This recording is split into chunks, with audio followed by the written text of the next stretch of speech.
So this is our first video on machine learning, and today we are going to discuss about the classification problem, and we will be using logistic regression. To start with, let's know what is logistic regression. So logistic regression is based on it is a classification problem where let's say we have the points here, you have 0 and here we have 1. So we classify the points based on the events, based on the possibilities. If the events occur like in this point, so there is a higher probability that the event will not occur. If the point is lies above the 0.5, that means there is a higher probability that the event will occur. So it's called logistic regression. Here we classify the events. Let's get back to our project.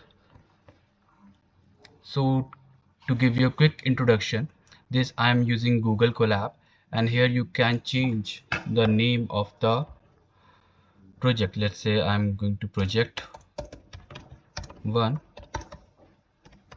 rock versus mine, and I will be using logistic regression. That's it. And after that you have to connect to the server. After connecting, you can simply write down the code. Let's say I wrote print okay, and it will give you the output. To run the program, you just have to click on shift plus enter to print the command and move to the next cell. Let me just delete it. So data we are going to take will be from the Kaggle. Let me just quickly go rock versus mine Kaggle. Just go to this website.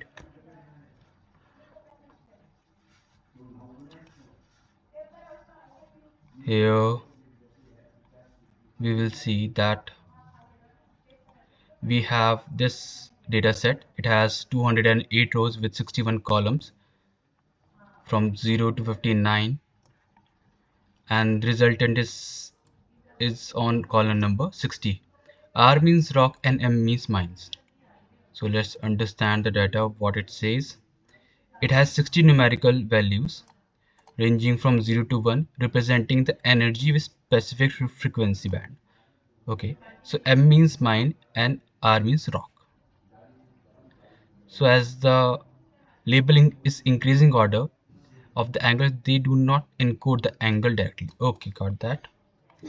So basically it means that according to the different frequency we are getting from the element in the bed of the sea, we can predict whether it is a mine or a rock.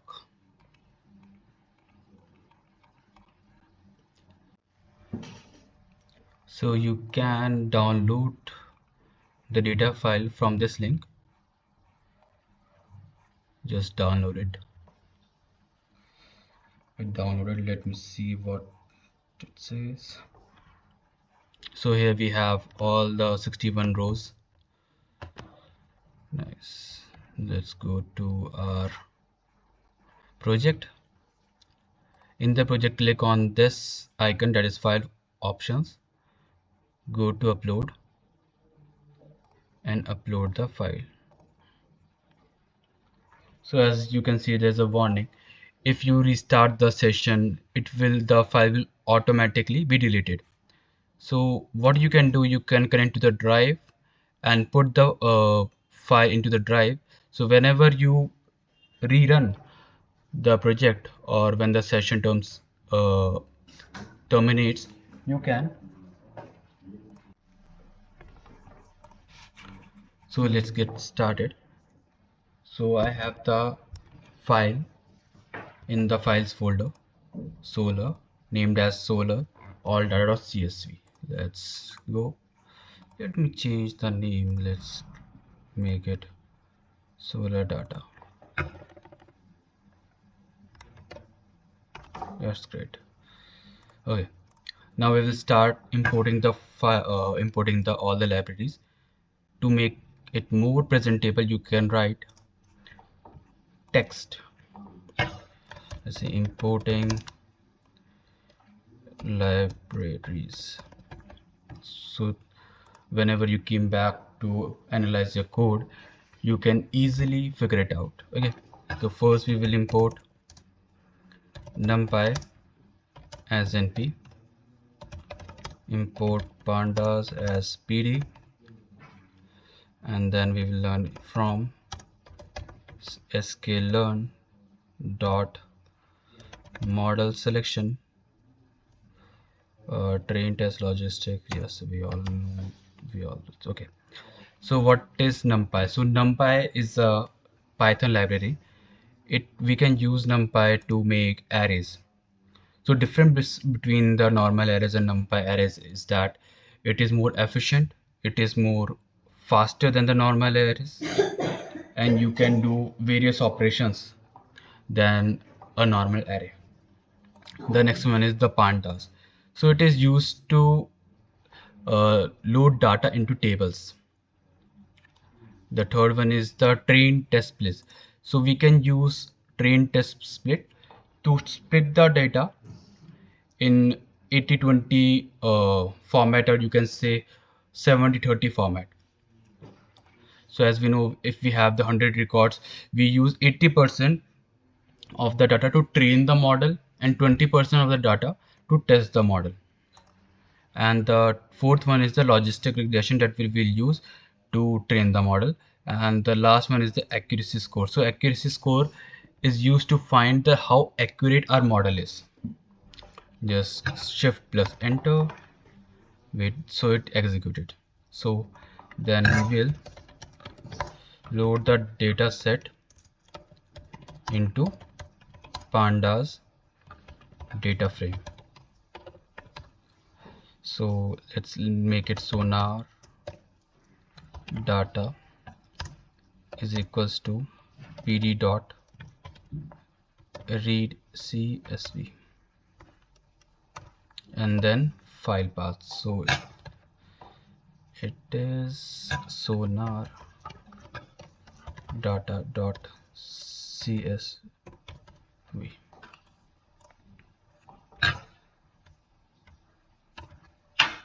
Now let's print first 5 rows. Sonar data dot head,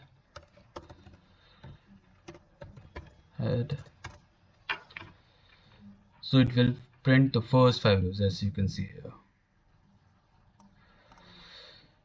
Now to know how many rows and columns are there, we will use to print rows and columns.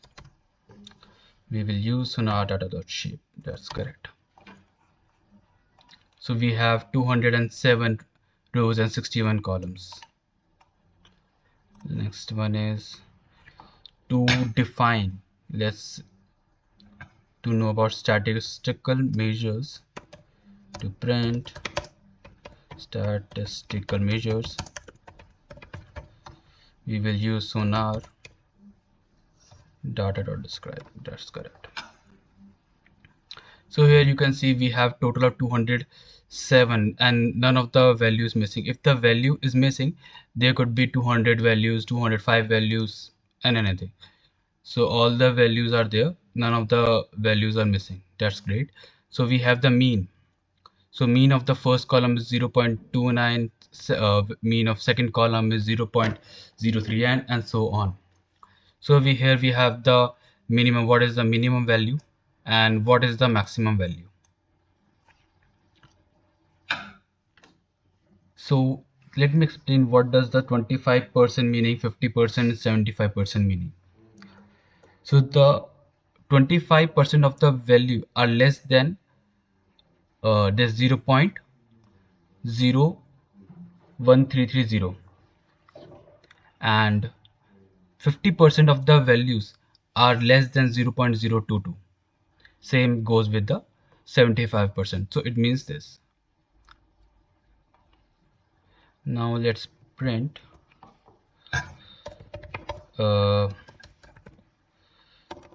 number of rocks and mines. to know how many of the data have are rocks and how many of them are mines. This value count, that's correct. So we have 101 as mines and 96 as rocks. Great. You can use here 60 as well.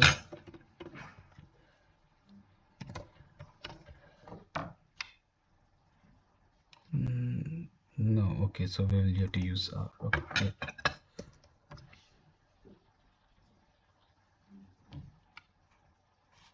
So why I wrote R is because the last it names as R. That is why. Let me clarify first, just a minute.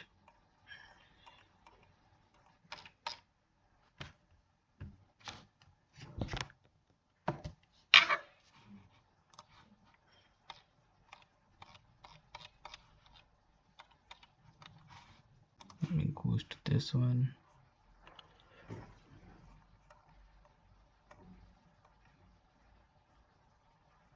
So here we have 60, but the updated one has the R above it. So that is why we wrote R. If we have 60 in that table, we will write 60. Okay, that's fine, no problem. So next we will see to find the mean for each column. Her column का mean. So it's sonar data dot group by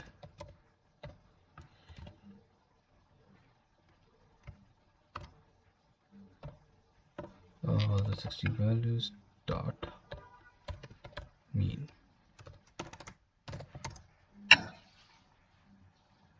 Let me just correct CPR. So here we have all the values here.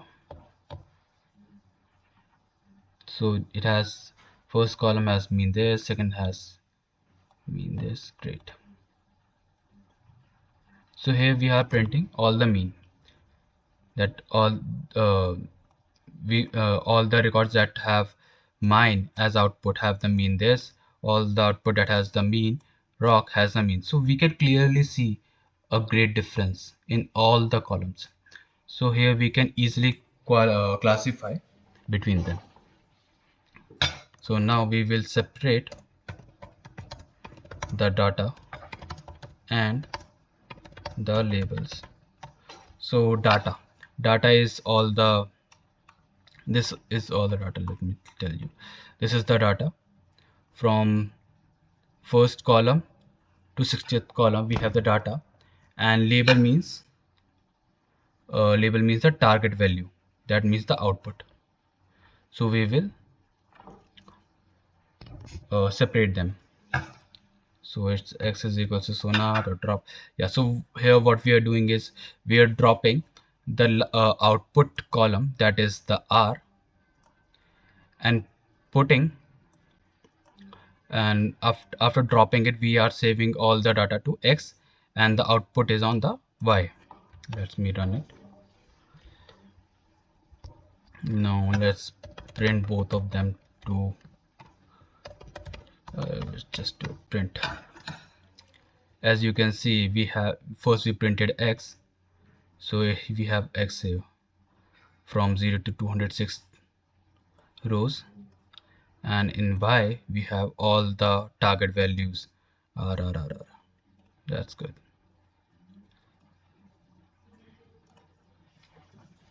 Now next let's train our model. Now we will split the data into training and test data.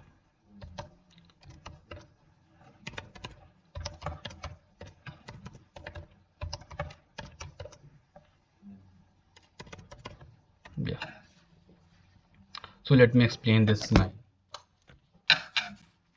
So train test plates. Here we imported test train test plate from the sk.model selection.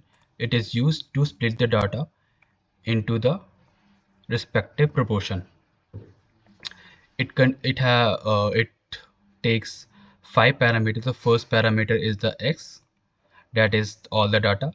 Y is the target variable, and third parameter is the test size. Test size means suppose we have a record of 100 students, so we can divide it into two parts: 80-20, 70-30, 90-10. So 0.1 means 10%. We are taking 10% to the test. Let me take 20%, it is better. And satisfy y means we are uh, equally dividing the output. So let's say we have a record of 100 students, and we have to find out which student will pass or fail according to the number of hours he has studied, or how much he had practiced, or how much time he spent in a school, etc., or attendance, etc. Okay, so let's say first 50 columns are of the failed students, and last 50 columns are of the past students. So it's kind of undistributed data. So to make it better or equally distributed, we use satisfy y, and we are equally distributing these columns according to the rows. And random state one means the random state means we are randomly or you can say randomly uh, positioning the rows. Let's do this. We executed it. Now let's train our model first. Model of its logistic regression. We are loading the model. Now let's train the model. We will be giving two parameters. We will be giving train data, train, and y train. Sorry, it's y train. Yes, we are giving the data and the output. Now we will checking the accuracy score on training data. I will explain it what I am doing. X dot prediction, that's correct. Let's print training data accuracy score. So it is coming out to be 84%. So let me explain what I've done. In line number 16 or cell number 16, we load the model logistic regression into the variable named as model. And in cell number 70, we train the model using xtrain and ytrain. So xtrain is the data, ytrain is the output. According to each data, it is learning what would be the output. And accuracy score, so it is basically we are testing. First we made the model to learn the data, and we are now predicting on the same data that we provided a model to learn. Okay, so uh, after taking the accuracy, we got 84%. That is good. Any accuracy above 70% is good. Now we will see the accuracy score on test data. This is the main thing. Okay, so it would be x prediction model test exclusion discard. So what we are doing, so it's name as x test prediction. Model will predict of the x test, that is the sample test, is 20% of the data. And after that we will take the accuracy score, that what the model has predicted that is here, and what the actual values are. It will calculate the accuracy score, and the score will be assigned to test data accuracy variable.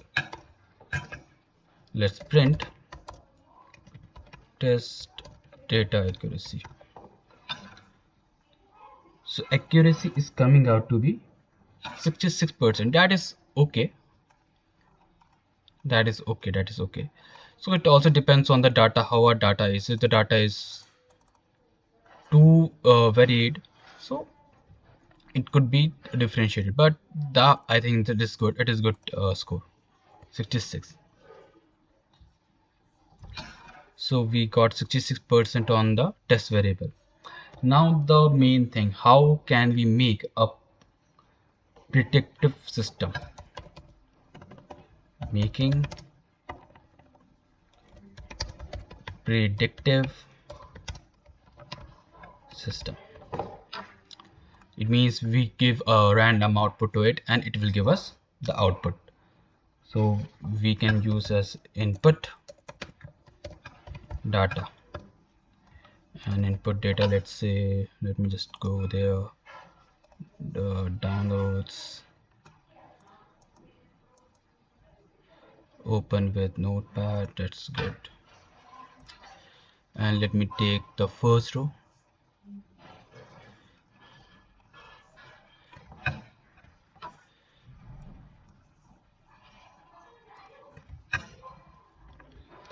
Let me copy. The output is R, that means it's a rock. Let's see how it will give the answer. Let's get. So we have all the values. Now we will cast it as numpy array into numpy array. So we'll use np dot as array input data. So we casted the input data into the numpy array. Now we will reshape it. I will tell you what does it mean. Yeah, that's good.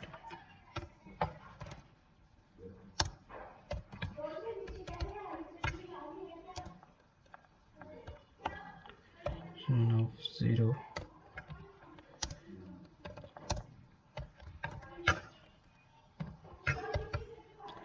It print, we will print the object is a rock, otherwise it's a mine. Great. So why we are reshaping? So we are reshaping it because we are predicting it for a one variable, one record. That is why we are reshaping the R array. Let's see whether it's a rock. So our prediction is correct. It is a rock. That's all for now. If you have any query, do let me know in the comments. And thank you for watching the video.